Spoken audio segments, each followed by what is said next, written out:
자, 압도적 뉴스 콘텐츠 3프로 뉴스룸입니다. 안녕하세요. 이주호 기자입니다. 안녕하십니까, 류종훈 기자입니다. 그러니까요. 날씨 매우 좋더라고요. 오늘 진짜 좋죠. 주말도 좋았어요. 네. 주말도 좋았고. 갑자기 비 딱 그치고 나니까 네. 아침에 약간 쌀쌀하더니 쌀쌀 정도가 아니라 춥던데요, 이제. 그러니까요. 갑자기 가을 왔어요. 네. 오늘 하늘 보면 구름도 하나 없어요, 지금. 그러니까. 네. 뭐 더워진다는 얘기도 있는데 제가 지금 뭐 보니까 뭐 주말까지, 그러니까 돌아오는 주말까지는 그렇게 온도가 올라가진 않는 것 같더라고요. 물론 이것도 맨날 틀립니다. 맨날 맞아요. 틀리지만 네. 어쨌든 온도 안 올라가고 날씨 맑고 이러면 우리 바깥 활동하기 되게 좋잖아요. 네. 여러분들도 바깥 활동 많이 하시길 바라겠습니다. 네, 알겠습니다. 자, 첫 번째 뉴스는 제가 준비했는데 네. 이게 반응이 굉장히 엇갈리더라고요. 뭐냐면은 오늘 이제 한국전력이 4분기 전기요금을 동결했습니다. 네. 동결하게 되면서 이제 6분기 연속으로 전기요금이 동결하게 됐거든요. 한번 그 인상의 역사를 한번 잠깐 보시면은 네. 역사라고 하기도 조금 짧기는 한데 2021년도 1분기 때 이제 동결됐고 2분기부터 조금씩 올렸습니다. 표 하나 좀 띄워주세요. 보시면은 그때부터 계속 꾸준히 올렸어요. 이때 뭐 아시겠지만 코로나 때 뭐 한창 에너지 비용이 올라가면서 그때 계속 올렸거든요. 네. 올리다가 이제 작년 2분기 때 올리고 지금 이제 연속 6분기 연속해서 동결하게 된 상황입니다. 어떻게 동결하게 됐냐 하면은 전기요금을 구성하는 요소가 사실은 기본요금, 네. 전력량요금, 기후환경요금, 그리고 연료비 조정요금이 있습니다. 네.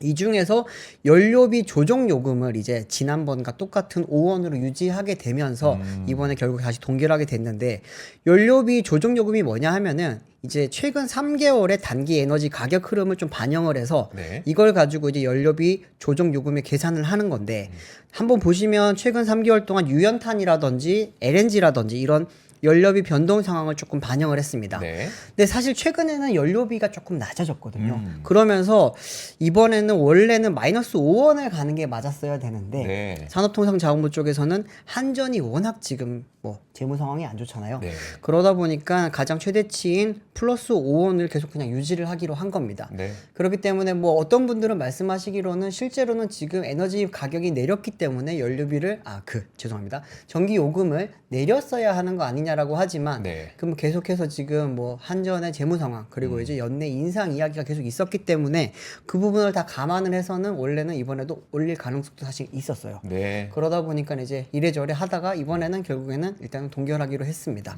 또 여기에 대해서 지금 이제 안덕근 산업통상자원부 장관이 지난 8월달 이제 기자 간담회에서 사실 전기요금 인상과 관련해서 좀 이야기를 했었는데, 폭염 기간은 지나가야지 조금 가능하지 않겠냐.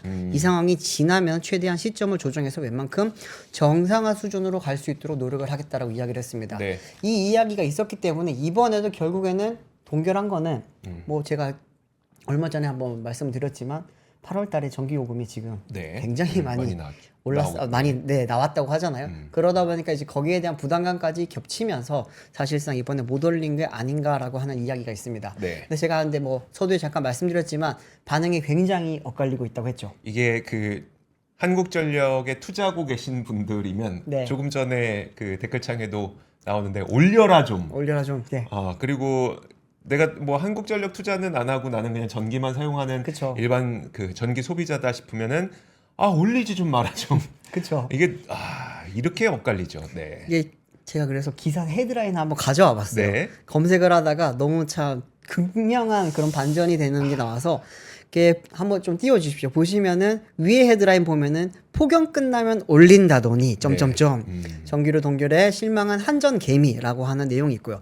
이 기사를 읽어 보시면은 이제 한국전력 투자하신 분들은 이번에 이제 오늘 동결한다는 이야기를 듣고 굉장히 좀 실망했다는 그런 내용들이고요. 밑에 기사들을 보면은 전기료 일단 그대로 연내 인상 가능성이라고 되어 있습니다.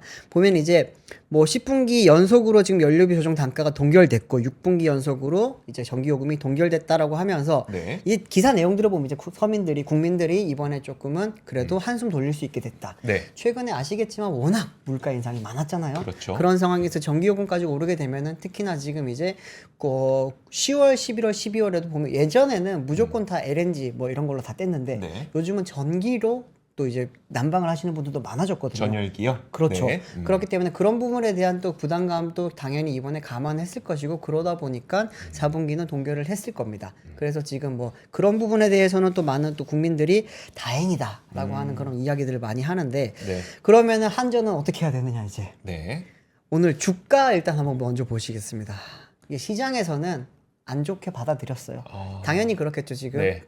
한전이 아무리 공기업이지만 결국엔 상장사고. 네. 그러면은 이제 결국에는 이제 시장에서 얼만큼 이 부분에 대해서 반영을 하는지가 즉각적으로 나오는데 오늘은 마이너스 8.43%가 빠지면서 전기요금 동결이 안 좋게 지금 영향을 미쳤습니다. 네. 사실 재무적인 상황을 보면은 안 좋다고밖에 볼 수가 없는 게 그렇죠. 지금 작년보다 올 상반기 기준으로 부채가 4,400억 원이 네. 늘었습니다. 좀 약간 이상하게 생각하시는 분들이 있을 것 같아요. 제가 네. 바로 이제 실적이랑 같이 연결을 해서 말씀드릴게요. 한전이 작년에 이제 2분기 이후에 보면은 아까 계속 올렸잖아요. 네. 이게 올리면서 보시면은 지금 실적이 좋아졌습니다. 그러네요. 작년 2분기 때 이제 마이너스 2조 2,724억 원, 쉽게 말하면 2조 적자를 받고 네. 그 다음부터는 계속해서 지금 흑자입니다. 이것도 1조 9천억, 1조 9천억, 1조 3천억 막 이런 수준으로 지금 흑자를 내고 있는데 네. 왜 부채가 늘었냐? 왜 늘었을까요? 지금까지는 이제 보면은 뭐 대출을 많이 받았잖아요. 네. 사실은 부채를 많이 늘면서 거기에 대한 이자 비용으로만 지금 나가는 것만 해도 흑자를 내고도 결국에는 계속해서 네. 적자를 낼 수밖에 부채가 늘어날 수밖에 없는 그런 구조였던 겁니다. 네. 이렇게 될 수밖에 없었던 거는 뭐 원래 사실은 한전이 뭐 재무 상황이 별로 안 좋기도 했지만 아시겠지만 코로나 시절 그리고 이제 또 뭐 러시아 전쟁 이런 걸로 인해서 지금 굉장히 연료비가 많이 올랐었잖아요. 네네. 20년, 21년, 22년까지 많이 올랐는데 그때 적자 보면서 계속해서 전기를 공급을 했던 겁니다. 그렇죠. 네. 그때 부채가 굉장히 많이 그때 몇 배가 늘었어요. 근데 그런 거에 대한 부담을 지금까지 이어오면서 작년부터는 그래도 어떻게든지 올리려고 했지만 네. 전기요금을 올렸어도 지금 제한적으로밖에 올릴 수 없었던 거고 그러다 보니까 이제 결국에는 부채가 계속해서 늘어나는 지금 재무 구조를 가질 수밖에 없게 된 상황이라고 보시면 됩니다. 부채를 많이 늘리다 보니까 돈을 벌어도 이자 갚느라고 허덕여서 그렇죠. 부채가 줄질 않고 있는 그런 네. 상황인 거네요. 맞습니다. 거기다가 지금 한전 같은 경우에는 최근에 이제 전력 인프라 늘리는데도 또 투자를 해야 되는 상황이거든요. 그게 저는 좀 많이 아쉽더라고요. 사실 네. 올해 넘어올 때 전 세계에서 전력 인프라를 늘리기 위해서 그 계획들을 많이 발표를 했었고 맞아요. 네. 그 계획을 보면은 뭐 북미 얼만큼 늘어나고 뭐 어느 나라 얼만큼 늘어나고 이런 것들이 굉장히 급격하게 늘어나는 모습을 보이는데 네. 우리나라에서는 그러면 한전이 얼만큼 그 전력 계통 개선을 위해서 투자하는지 금액을 보니까 제가 그 정확하게 지금은 기억 안 나는데 거의 안 늘어나는 그 정도 수준이었었거든요. 네. 왜 그럴까라는 의구심이 있긴 있었는데 네. 너무나도 뻔하죠. 돈이 없으니까 부채가 그쵸. 많으니까. 네, 지금 그랬었죠. 뭐 부채 이자만 연간 네. 4조 원입니다. 아, 그렇기 때문에 이거를 좀 사실은 타개를 하기 위해서는 전기요금 인상이 불가피하기는 하지만 네. 또 이제 국민들이 요즘 워낙 인플레이션이 심하다 보니까 이걸 또 높이는 것도 네. 정부 입장에서는 굉장히 부담스러울 겁니다. 근데 이제 오늘 많은 분들이 이야기를 하기로는 결국에는 그래도 연내 인상, 쉽게 말하면 내년 1분기 전기요금 인상은 가능성이 좀 높지 않겠냐라고 하는 그런 전문가들의 이야기가 나오고 있고요. 한전 자체도 지금은 결국에는 이게 우리가 부채를 탕감하거나 줄이기 위해서는 이제 네. 흑자 구조로 가야 되고 그렇게 하기 위해서 자구책도 지금 많이 마련을 하고 있다고 합니다. 본사 조직도 지금 20% 이상 늘리고요. 이번에 추석 때도 뭐 지원비 없었다고 합니다. 네.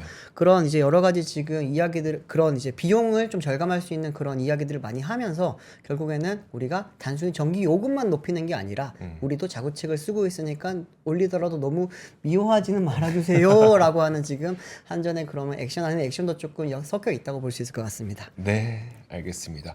참 이게 그 양가 감정이 다 들 수밖에 없는 그런 건이 아닌가 싶어요. 그래요. 그러니까 네. 한국전력이라는 그 전력 인프라가 우리나라에 존재하지 않으면 우리는 전기를 편안하게 그리고 안정적으로 사용할 수가 없기 때문에 네. 한국전력의 부채가 줄어드는 걸 우리는 바랍니다.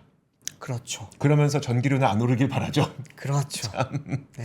참 쉽지 않습니다. 여기서 참 도와줄 수 있는 거는 대왕고래가 선곡을 해서 와, 네. 우리나라에서 석유가 나오면 저렴한 저렴한 원료비로 네. 전기를 생산할 수 있으면 농담입니다.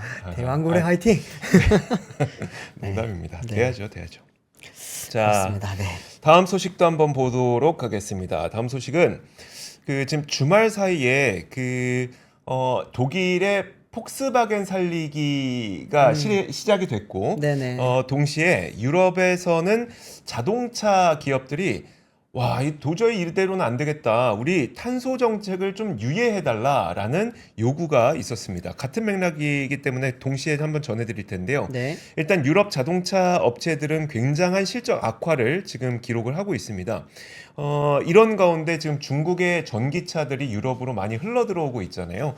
관세를 아무리 한다고 하더라도 워낙 싸게 만들어진 전국 전기차들 때문에 지금 유럽 자동차 기업들은 굉장히 힘들어하고 있는데 여기에다가 유럽에 있는 자동차 기업들은 탄소 규제를 맞추기 위해서 그걸 그대로 실행을 하게 되면 결국은 우리는 다 무너질 수밖에 없다라는 이야기를 하고 있습니다.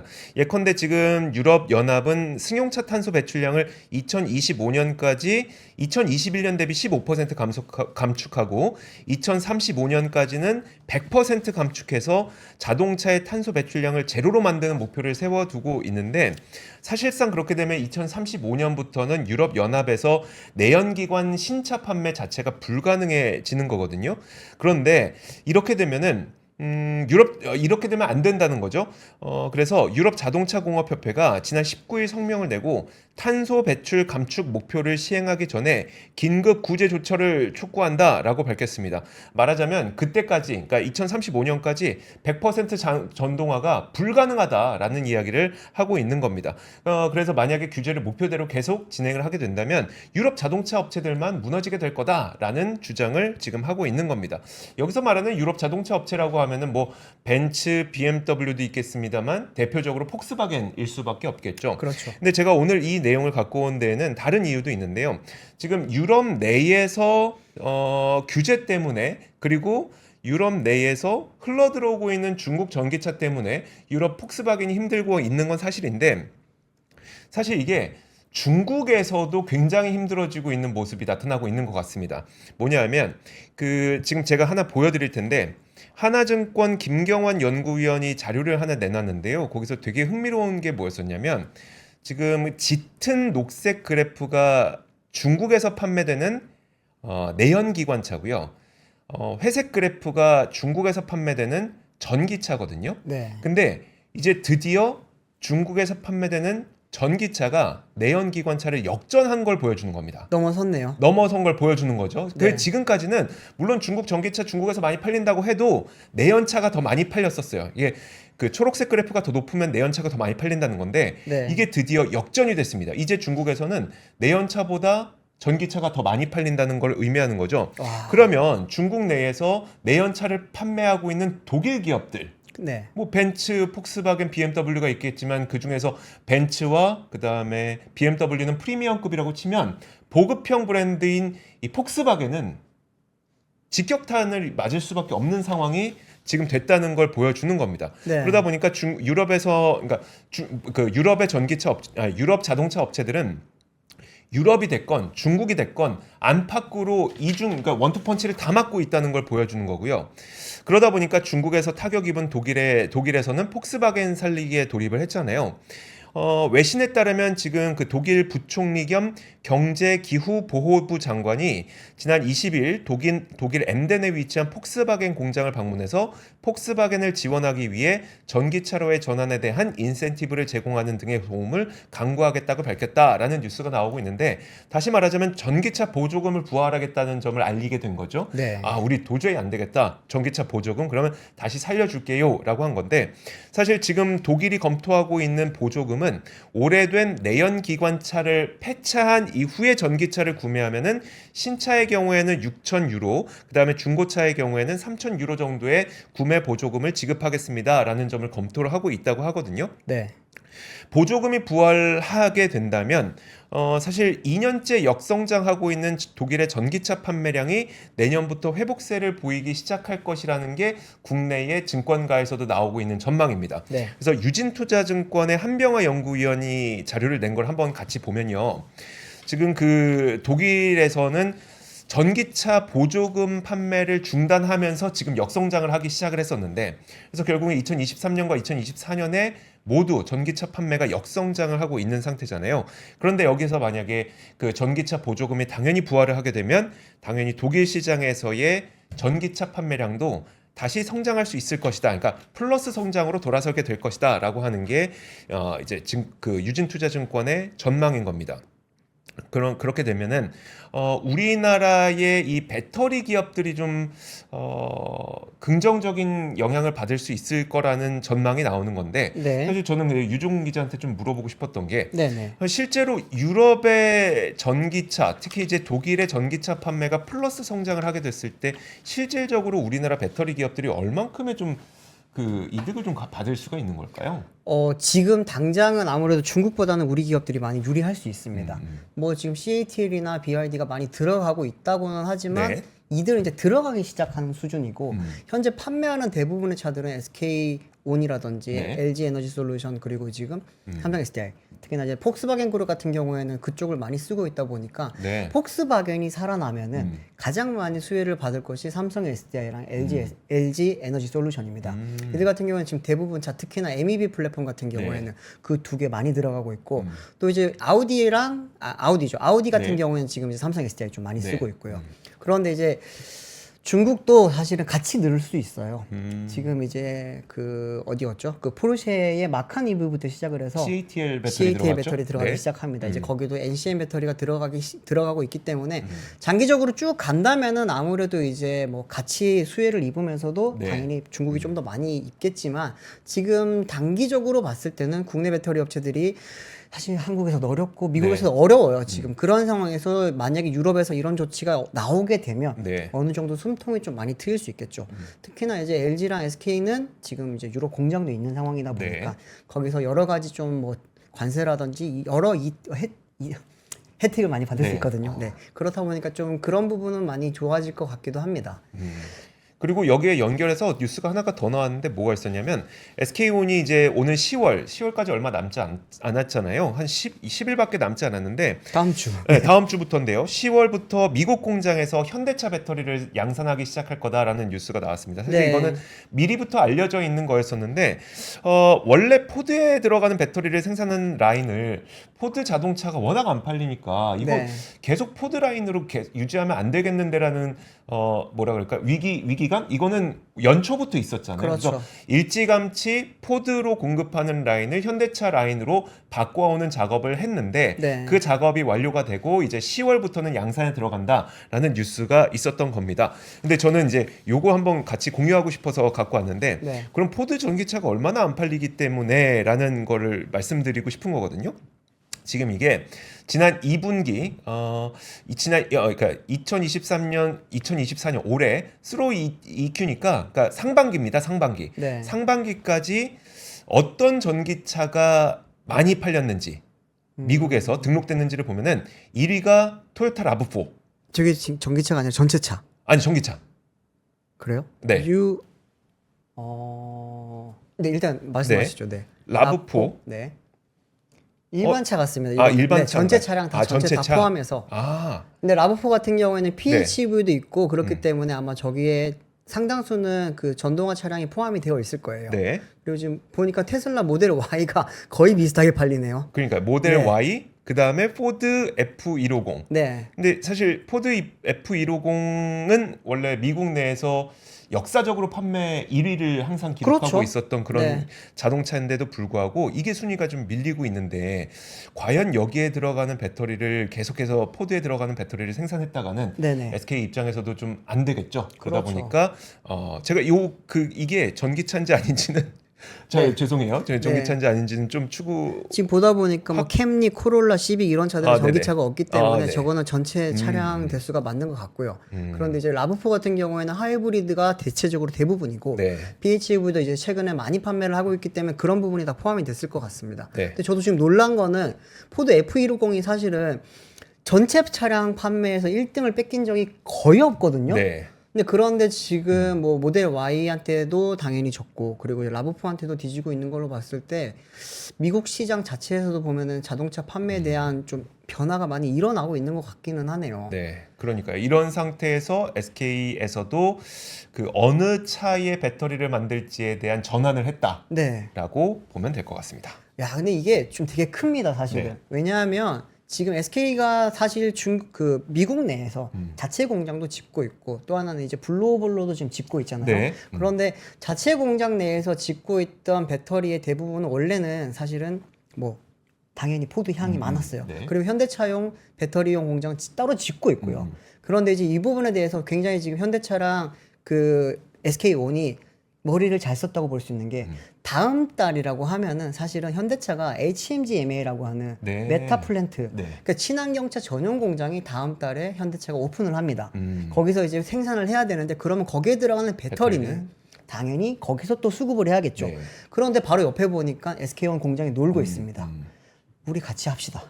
지금 우리 EGMP 차 만들어야 돼요. 네. 지금 이제 우리도 진짜로 보조금 받아야 돼요 하고 있는데 그렇죠. 거기에 이제는 SK온의 배터리를 넣어서 가져가게 된다면은 현대랑 SK온 양쪽 다 지금 위민할 수 있는 그런 전략이 아닐까 싶습니다. 그러니까요. 자, 네. 자동차 이야기는 우리 류종훈 기자한테 물어보면 모르는 게 없습니다.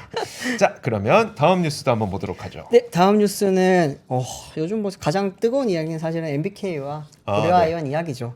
고려아이언 MBK가 이제 지난주까지 계속해서 연일 뭐 주가가 올랐잖아요. 네. 네, 오늘 드디어 좀 변화가 있었습니다. 주가부터 먼저 보고 넘어가실게요. 한번 좀 띄워주시면은 영풍정밀은 오늘 올랐습니다. 네. 영풍정밀 같은 경우에는 사실 2만 원이 공개 매수가였기 때문에 그렇죠. 빠지지 않을까 생각을 했는데 그런데 이제 이것도 사실은 공개 매수가 부러지게 되면 또 공개 매수 가격을 올릴 수도 있으니까 네. 그런 부분에 대해서 또 기대감이 반영된 것 같아요. 좀 올랐고요. 근데 영풍과 고려 아연은 빠졌습니다. 특히 영풍 같은 경우에는 상한가 갔다가 빠졌거든요.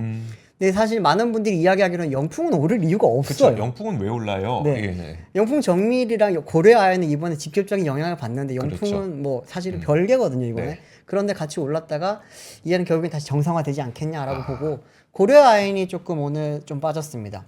뭐 고려 아연 아시겠지만 MBK의 이제 공개 매수 가격은 66만 원인데 네. 이미 뭐 많이 넘어섰고 이제 지난주 이제 마지막 때 65만 얼마 죄송합니다. 73만 5천 원이었죠. 네. 거기까지 갔다가 오늘 좀 빠진 건데 이걸 보면서 이제 고려아연의 가격이 어떻게 될 것인가는 결국에는 MBK가 공개 매수 가격을 올리느냐 네. 그리고 이제 최현범 회장이 그 대항 매수를 하느냐에 따라서 지금 달려 있지 않습니까? 네. 근데 제가 헤드라인을 보면은 여론전으로 넘어갔다라고 말씀을 드렸습니다. 어떤 이야기냐 하면은 오늘은 영풍이 아침부터 굉장한 보도 자료를 냈어요. 네. 보도 자료 내용이 어떤 거였냐면은 제가 그대로 말씀드리겠습니다.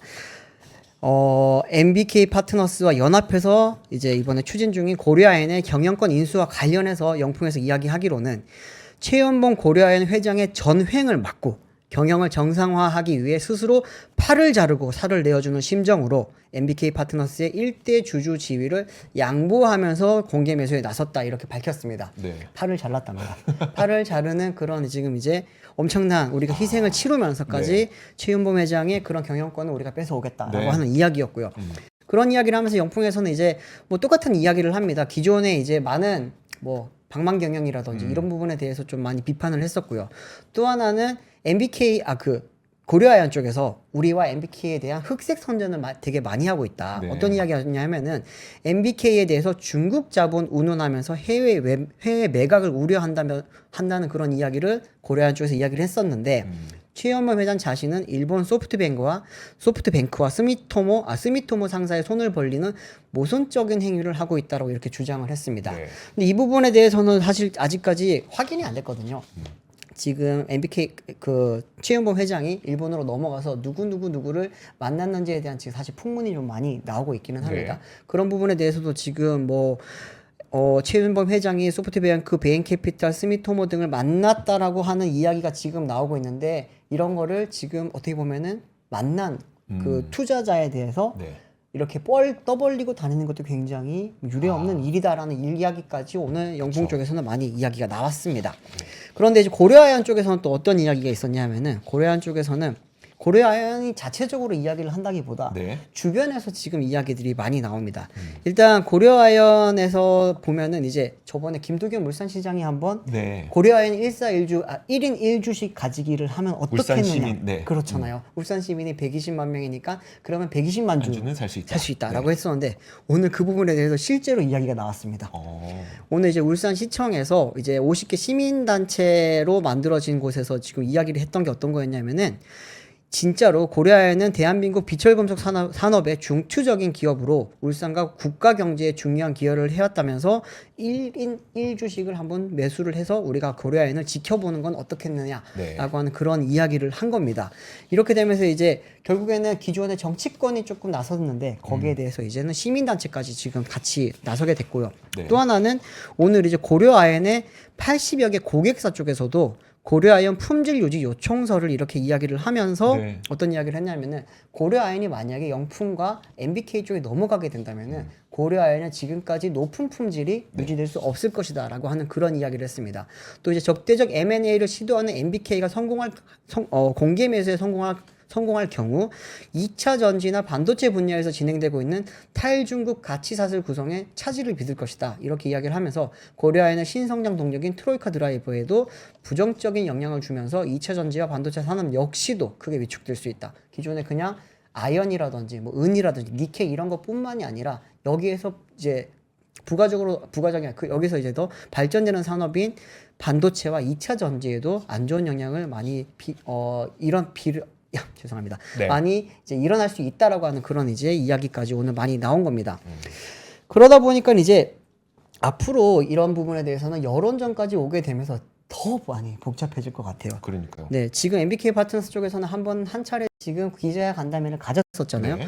그러다 보니까 고려아연 쪽에서도 이제는 여기에 대응하는 또 기자 간담회를 내일 열 계획이라고 합니다.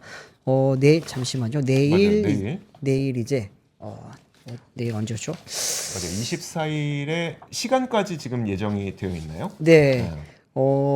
내일 프레스센터에서 제가 열는 걸로 알고 있는데 네. 내일 이제 여기에 맞습니다. 죄송합니다.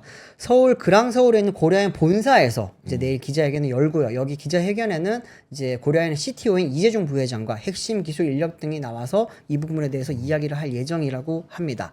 근데 이제 많은 분들이 그러면 제일 관심 가지는 건 고려아연이 얼마까지 올라갈지에 대해서 조금 궁금하잖아요, 사실. 그렇죠. 그러니까 역공개 매수를 과연 얼마에 할 것인가, 네. 할까 말까도 할까 궁금하고, 말까. 그렇죠. 네. 근데 여기에 대해서 약간 힌트를 줄 수 있을 법한 내용이 오늘 하나 나왔는데 이제 스마트 카르마라고 하는 이제 시장 여기 조사 업체인가요? 여기서 오늘 이야기를 했던 게 MBK가 공개 매수 가격을 90만 원까지 인상할 것으로 지금 관측하는 내용이 나왔습니다. 이렇게 되면 이제 기존의 66만 원보다도 한 35%더 높아지게 네. 되는 건데 이거는 사실 관측이기 때문에 네. 하나의 그냥 보조 지표로 그냥 참고만 하면 좋을 것 같고요. 이렇게 되면 이제 어느 정도 시장에서 예상했을 때는 90만 원 정도까지 올라가는 것도 가능할 거다. 이렇게 되면 이제 이 부분에 대해서도 뭐 나중에 엑시까지 염두한 가격이 이 정도가 되지 않겠냐라고 하는 거기 때문에 MBK가 이 부분을 실제로 공개적으로 가격을 올릴 건지 또 이제 최은봉 회장은 그러면은 얼만큼 네. 방어를 할 수 있을 건지 사실 90만 원까지 올라가게 되면은 좀 기존에 부담스럽다. 2조 원으로는 안 네. 돼요. 한 3조 이상의 지금 돈이 들어가야 되기 때문에 그 부분에 대해서는 양쪽 다 많이 부담스러울 겁니다. 그게 뭐 MBK 쪽에서 계속해서 이야기를 하는 게 우리는 공개 매수 가격을 올릴 계획이 없다라고 하는 네. 이유도 지금 운영하는 펀드에서 가져올 수 있는 돈이 제가 알기로는 2조 한 몇천억 정도 되는 네네. 걸로 알고 있거든요. 그럼 추가적인 펀딩이 필요할 텐데 그 부분도 쉽지 않을 거고 또 그렇게 되면은 이제 뭐 당연히 최은범 회장 역시도 많이 어렵기 때문에 최대한 서로가 좀 피를 덜 보면서 이걸 네. 좀 마무리하려고 하는 의지가 있을 거다 보니까 뭐 90만 원 가지는 않지 않을까. 그걸 네. 내일 한번 봐야 되겠어요. 네, 내일 또 이제 뭐 그 고려아연 쪽에서 기자회견을 통해서 어떤 이야기를 할지도 좀 많이 중요할 것 같습니다. 네, 알겠습니다. 자, 그리고 다음 거는 좀 간략하게 전해드릴게요. 삼성 디스플레이에서 오늘 베트남에 2조 4천억 원 투자를 결정했다. OLED 공장을 베트남에 짓겠다라는 소식이 있었는데 이건 뭐 여러분 기억하시겠지만 그 삼성 디스플레이가 작년 초에 4조 원을 투자해서 8세대 OLED 라인을 투자하지 않았습니까? 거기에 대한 그 투자는 사실 OLED 전공정이고 사실 전공정은 고급 기술이 들어가는데 네. 후공정은 사실 인건비가 더 많이 들어가서 후공정을 어디다 할 것인가에 대한 고민이 있었거든요. 그 네. 후공정을 베트남에서 하겠다라고 하는 거라서 작년에 4조 원 투자한 거에 연장선상에 베트남의 후공정 2.4조 원을 투자 결정했다. 이 정도로 보시면 될 것 같은데요.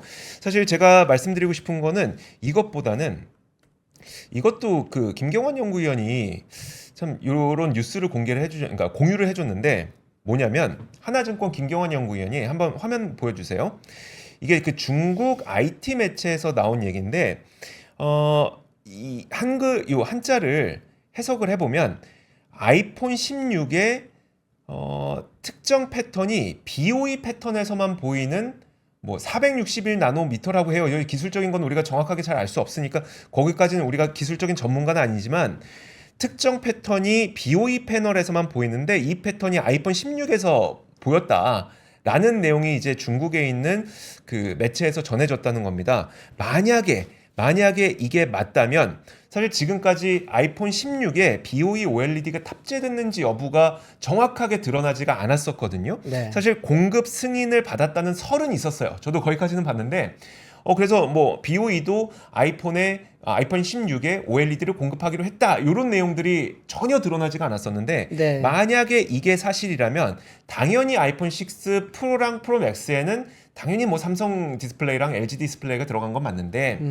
아이폰 16에는 그러면은 BOE가 들어갔는지 여부가 확인되지 않았지만 이게 사실이라면 아이폰 16에는 BOE에 OLED도 들어갔다라는 걸 우리가 확인할 수 있는 내용이기 때문에 이걸 좀 전해드리는 거고, 그럼 여기에서 우리가 좀 그 확장해서 생각해 볼 수 있는 게 무엇인가 하면 앞서 말씀드렸던 것처럼 삼성 디스플레이는 8.6세대를 작년부터 이제 투자를 해서 이제 오늘 나온 뉴스를 보면은 후공정까지 베트남에서 하겠습니다. 요게 됐었던 거고, BOE도 그리고 작년에 11조 원 투자해서 8세대 OLED 디스플레이를 공장을 짓는다고 했거든요. 네. 물론 지금 이런 아이폰에 들어가는 건 6세대만으로도 가능합니다. 수율이 나와요. 근데 8세대로 가는 거는 결국은 뭐 아이패드라든지 노트북이라든지 맥이라든지 이런 데 들어가는 것들을 위해서 8세대 공정에 지금 투자를 하고 있는 건데, 삼성도 투자했죠. BOE도 공격적으로 투자하고 있죠.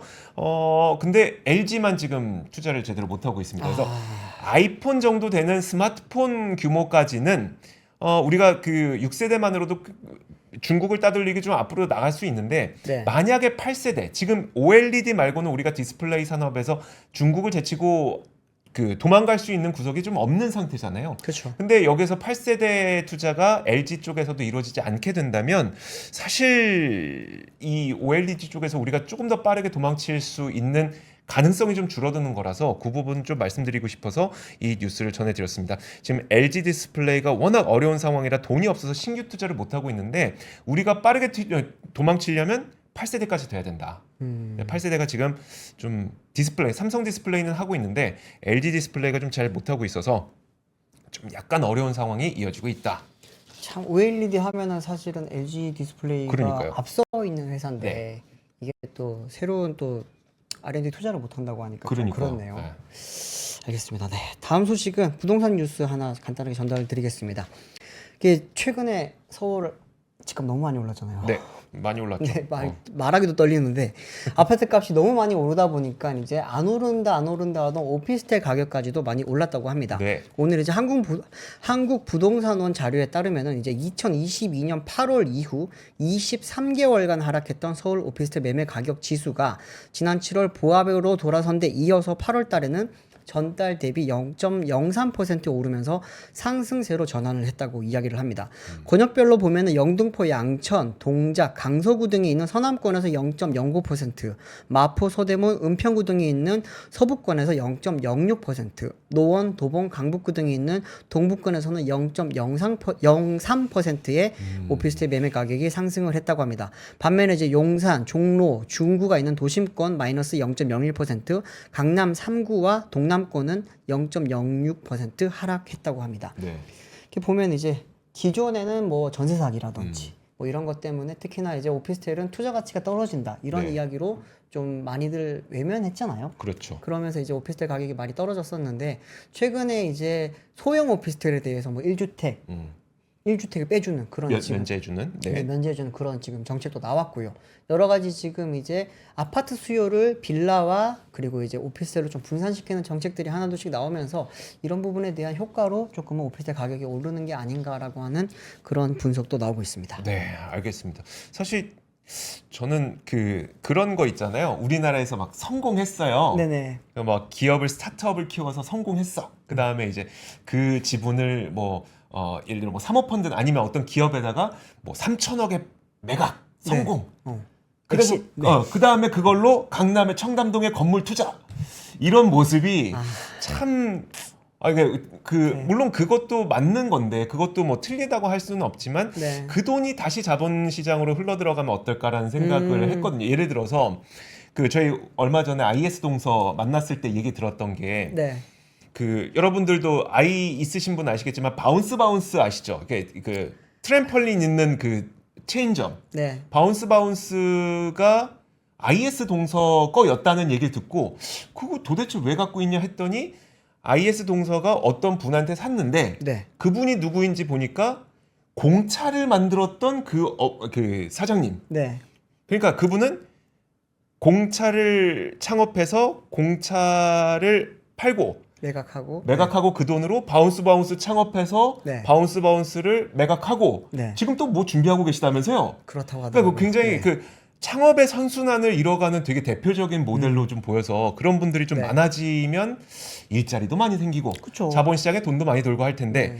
만약에 그분이 이제 공차 팔고 나는 건물 투자할 거야 했다면은 그 일자리는 만들어지지 않지 않았을까. 그렇죠. 물론 남의 일이라고 쉽게 얘기하는 겁니다만 네. 저희가 과연 그렇게 할 수 있겠나 싶겠냐마는 어쨌든 그런 모델들도 있으니까 네. 돈이 자꾸 부동산이 아닌 자본시장으로 좀 흘러 들어갔으면 좋겠다. 그래야 일자리도 많이 만들어지니까요. 그쵸, 그런 맞습니다. 생각을 해봤습니다. 자, 그러면 오늘 뭐 소식은 다 전해드렸으니까요. 오늘은 여기까지 하도록 하겠고 저희는 내일 이 시간에 찾아오도록 하겠습니다. 고맙습니다. 감사합니다. 박근영, 이선영, 사경인, 염승환 투자 마스터들의 세심한 케어로 건강한 투자 습관을 만드세요. 3프로 멤버십 3프로 앱에서 확인하세요.